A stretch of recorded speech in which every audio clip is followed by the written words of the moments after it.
Nous sommes dans la bibliothèque de votre château, Anne-François. Ici, bon nombre de marquis de Lastic se sont assis pour réfléchir, pour recevoir, pour se ressourcer. C'est le cas notamment de vos pères, grands-pères, arrière-grands-pères. Est-ce que vous-même, lorsque vous vous installez dans ce fauteuil ou un autre ici, vous vous sentez dépositaire d'une manière d'être, d'un mode de vie? Vous parliez de la bibliothèque. Pour moi, c'est une des pièces du château dans laquelle je me sens le mieux. C'est difficilement explicable parce qu'elle n'a pas des dimensions intimes, mais c'est une pièce qui est chaude, qui est agréable à vivre. Et c'était en 88, quand j'ai perdu mon père. Le château était en assez mauvais état à l'intérieur. Et c'est vrai que c'était la pièce dans laquelle on se tenait systématiquement. Qui était une sorte de pièce à vivre en opposition au salon d'apparat qui ne sont pas très intimes. Et avoir un château, être dépositaire d'un titre de noblesse, avoir reçu une certaine éducation, est-ce que vous vous sentez différent des autres au XXIe siècle? Je crois qu'au XXIe siècle, non, il n'y a plus de différence. Je crois que la moitié des châteaux privés en France maintenant ont été des châteaux qui ont été achetés par leurs propriétaires assez récemment, donc des gens qui ont cette passion. Je pense que le château aujourd'hui, c'est plus être dépositaire d'un art de vivre, c'est plus un droit sacré de posséder ce château parce que la famille l'a toujours eu ou l'a construit. Aujourd'hui, un château, c'est beaucoup de soucis, c'est beaucoup de joie aussi, c'est du partage parce qu'avoir un château Parentignac doit avoir une surface de 4000 m², ça n'a plus aucun sens pour une vie familiale au XXIe siècle. Je pense qu'on ne peut pas parler d'être dépositaire d'un savoir-vivre. On est dépositaire d'un lieu, d'objets, de faire vivre l'âme de cette maison, mais de le faire vivre différemment. Comme d'ailleurs, quand on regarde, un château au XVIIIe, un château au XIXe, XXe et XXIe n'était pas utilisé du tout de la même façon.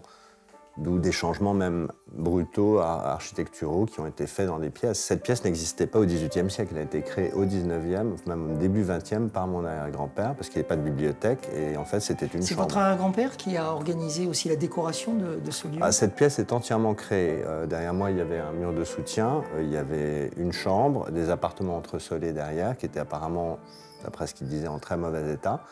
Il avait des livres dans des cartons, il n'y avait pas de bibliothèque à Parentignac, enfin il y avait un semblant de bibliothèque dans une des pièces du château. Et il a décidé en fait de créer de toute pièce cette bibliothèque. Il a acheté un mobilier Empire, il a fait faire les rayonnages de bibliothèque, il a inventorié les livres et il les a disposés ici. Et le mobilier Empire dans un château qui a traversé les ans et qui a surtout traversé la Révolution, il y a quelque chose d'incohérent ou de paradoxal? Non, en fait c'était une mode, c'était un goût. C'est du mobilier qui est quand même plus confortable que du mobilier Louis XV.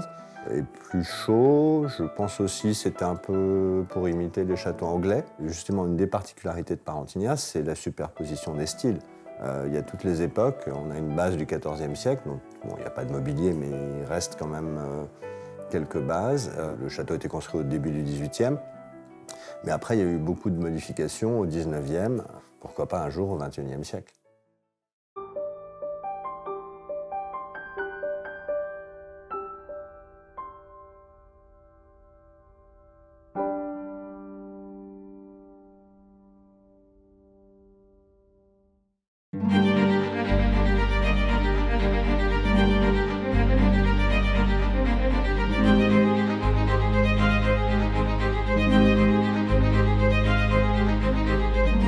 Bonjour à tous, André Roux.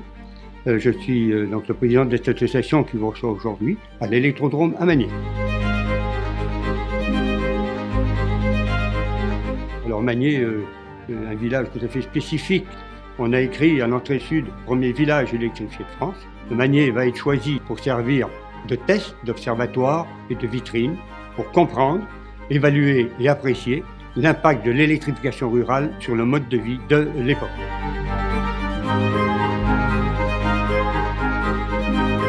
Je m'appelle Roland, je fais partie de l'association Magny Village Électrifié, l'Électrodrome, où je suis bénévole. Je m'occupe de remettre un petit peu les objets en état et aussi de faire des visites. Les objets suscitent des anecdotes, des souvenirs aux gens. Pour d'autres, c'est de la découverte. Quand vous avez des jeunes qui regardent un téléphone, « Ah, ça c'était un téléphone !» Eh bien oui, il a fallu passer par cette étape pour arriver au portable que vous utilisez aujourd'hui. Alors quand on leur fait voir le premier portable qui se portait sur l'épaule, ça les fait sourire. J'essaie, de par mon savoir, modestement, animer les visites, que ce soit aux particuliers et aux groupes également.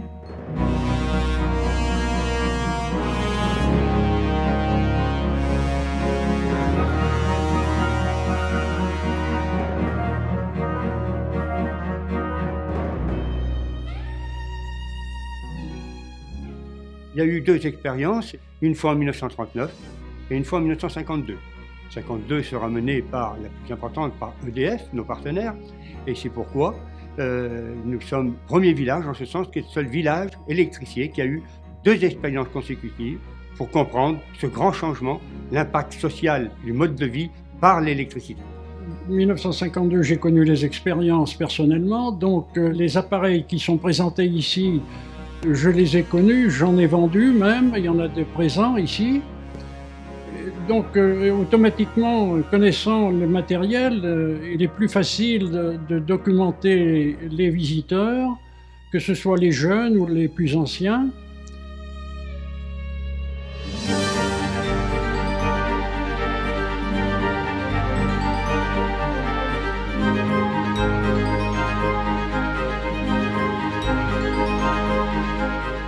C'est les objets qui ont changé la vie. Et on comprend que ce qui est fixé dans ce lieu rappelle à nos visiteurs ce que certains ont vécu et montre à ceux qui n'ont pas vécu comment cette évolution a amené au confort moderne, à la dépendance moderne de l'électricité, par l'électricité.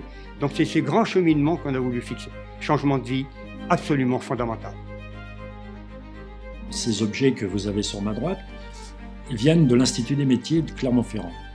On est allé les récupérer et ça aurait pu partir à la benne, à la décharge, c'était fini, on n'en voulait plus, c'était obsolète. Cependant, des relations de bonne intelligence ont fait qu'on a pu les récupérer, ces objets. Et lors d'une visite, eh bien, le proviseur de l'établissement était vraiment surpris de voir que tout était exposé dans nos murs.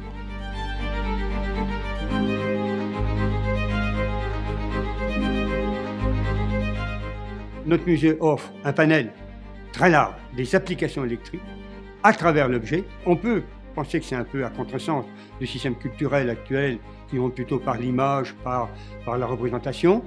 Nous avons voulu fixer par l'objet. C'est l'objet qui va amener un changement de vie complet et aujourd'hui jusqu'à une dépendance. Donc nous pouvons montrer ici le départ des applications électriques jusqu'à aujourd'hui la dépendance totale. Je vous prends un seul exemple. Vous avez une panne, vous ne pourrez plus sortir de chez vous, la porte de garage est fermée, les volets ne s'ouvrent plus, le portail ne s'ouvre plus. Donc voilà, c'est montrer à travers un court espace de temps cette dépendance, donc l'inconnu à la dépendance, très vite.